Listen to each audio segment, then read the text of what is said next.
and people who are professional creatives, a lot of their successes come from doing things that they didn't expect those outcomes. So they could have looked at that as a mistake or as a failure, but actually they've mixed two things that shouldn't have worked, and that's when they get their eureka moment. That's when they get their, wow, what if I do this and this? And they get something completely different. It's like, it's more amazing than what they thought it could be. I'm glad you brought that up. I've been working in product development for many, many years, and I'm part of the creative genius comes when you kind of disengage from the rules. And then you look at what happens if I put this with that. And you go, no, like the rules will say, no, that will never work. But then you put this with that and you see something there that might not be the answer, but might lead you to the actual answer. Yeah. And now you find yourself that you're not, I mean, I know this is the old cliche that says, you got to think outside the box, but that's really what happens. Once you do that, you're now outside of this huge circle you are in. And now everything is new. So to the point of, perspective, the paradigm, it's completely different. You gotta, you're looking at something from here, it will look different if you look from there. Yeah.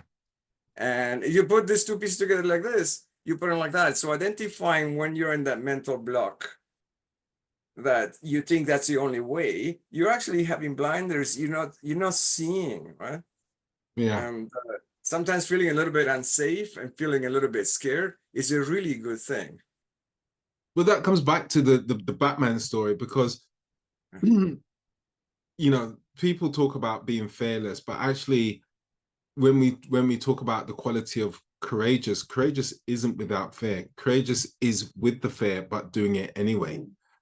And when we're courageous, when you're fearless, actually it can be a bit dangerous, because you can become sloppy, you can become overconfident, you can take risks that are not necessary, and so when we are courageous, which is what happened in the Batman movie, which is he needs to get out because he needs to go and save Gotham City, and every time he tries to jump with the rope, he knows he's got that safety net there, so he doesn't have to give it 100%.